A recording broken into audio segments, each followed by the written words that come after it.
Tayo ngayon ay nagbabalik upang talakay kung paano gumawa ng bike repair stand. Ito ang kinakailangan na materyales at kagamitan. Ang pinuputol dyan ay 159 cm. Yan yung lalagyanan ng gulong, yung payo. Ang pinuputol dyan ng tatay ko ay ang 27.5 para sa gilid ng bike stand. Bale, ang kinakailangan na putol ay dalawang 27.5 saka 27. Bali, tig dalawa sila.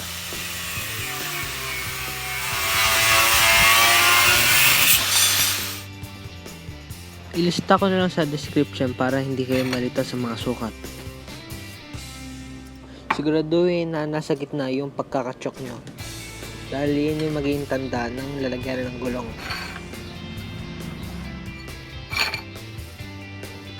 Pwede naman din kayo gumamit ng 9mm na bakal. Kaya kasi 10mm ang ginamit ko na bakal dahil walang available sa tindahan na 9mm.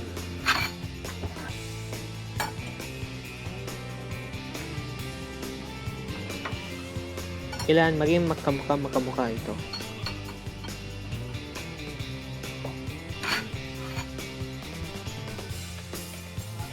Ngayon naman ay babalagtotin natin ito. Dapat ito ay mag-itsurang M.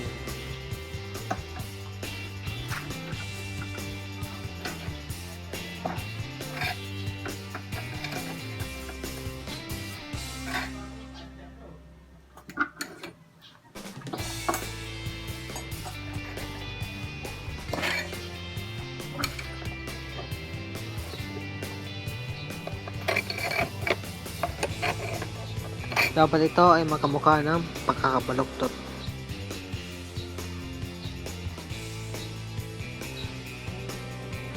Ngayon ay sisimulan natin mag-welding. Ilalagay natin dyan yung 27 cm na pinutol natin.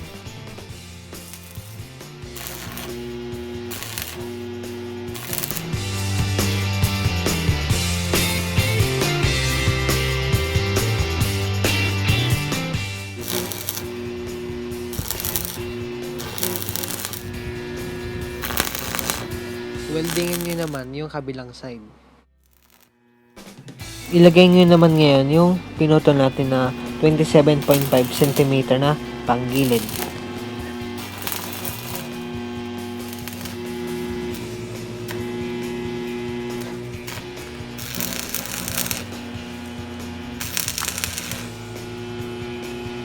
Kapag nabuo nyo na, ganito na magiging itsura.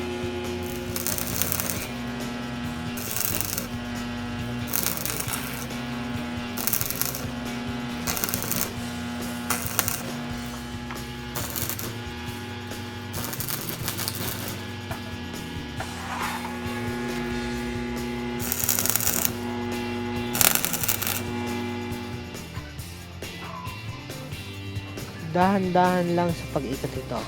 Kailangan maging maganda ang pagkakaiikot mo dito.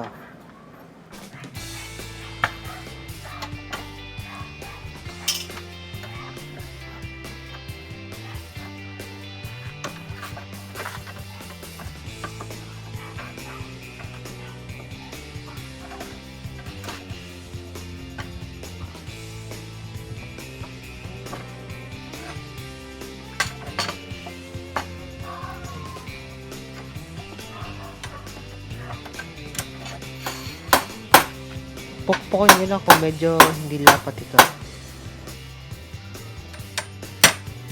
Pagandahin pa natin ang pagkakabilog nito.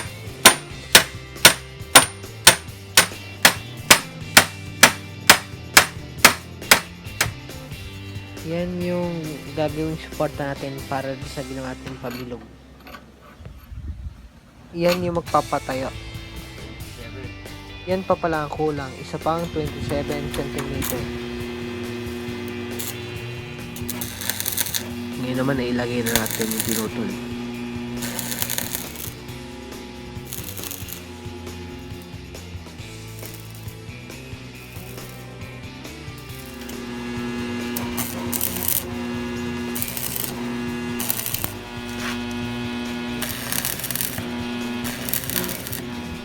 I-level bar nyo para sigurado nakatayo ito. Oh, ayan na nga, nakakaitsura na ang ating bike repair stand.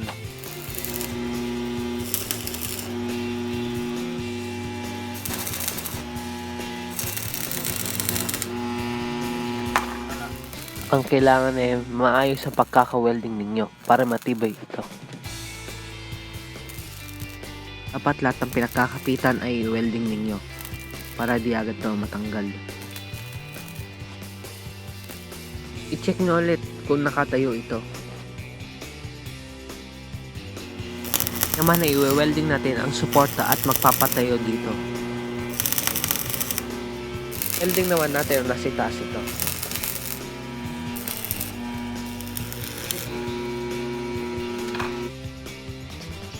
Lalagyan natin ng dalawang round bar upang tumiba ang suporta nito. Diyan nyo ilalagay yung pinutol natin na round bar upang mas tumibay pa ang suporta nito.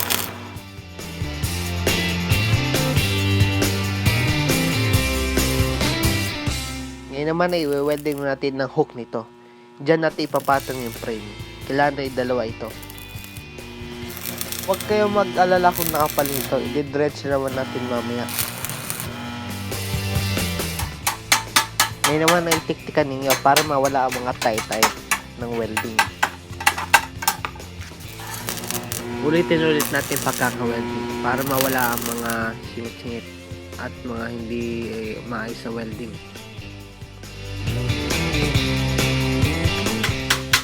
Titiktikan ulit natin ito upang maging handa na ito para sa grinder mamaya. Mamaya ay kikinisin natin ito upang mawala ang mga nakatumbok na welding. Full weld na natin ito.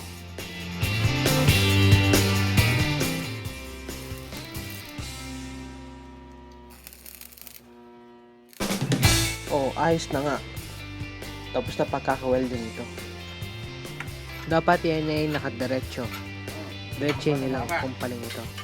Tiktikin natin mabuti para mawala ang tay-tay na welding.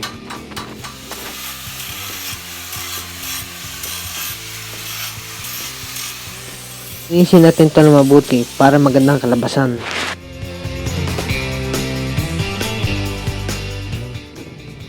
Ngayon naman ay oras para pinturahan ito.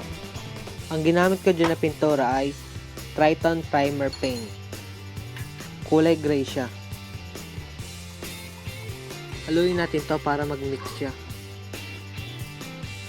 Unahin muna natin ang ilalim sa pagpipintura. Ang sistema ng pagpipintura natin ay simula ibaba pataas. Siguraduhin na walang bakal-bakal na pintura para maganda kalabasan nito.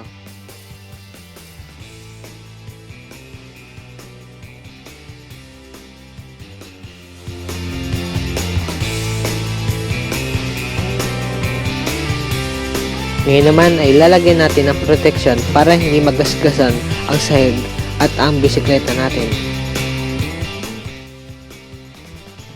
Kaya ako kasi nilalagyan ng tape yung round bar dahil masyadong maluwag yung rubber na nabili natin. Yun lang siyang available sa tindahan. Lalagyan naman natin ng protection yung hook niya para hindi magasgasan yung frame natin.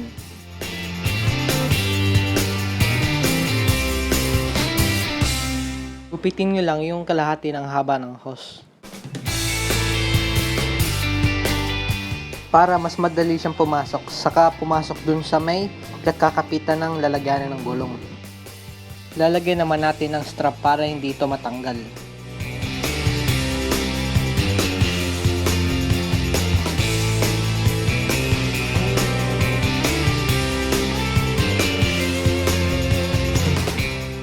Ito na ang kanyang finished product.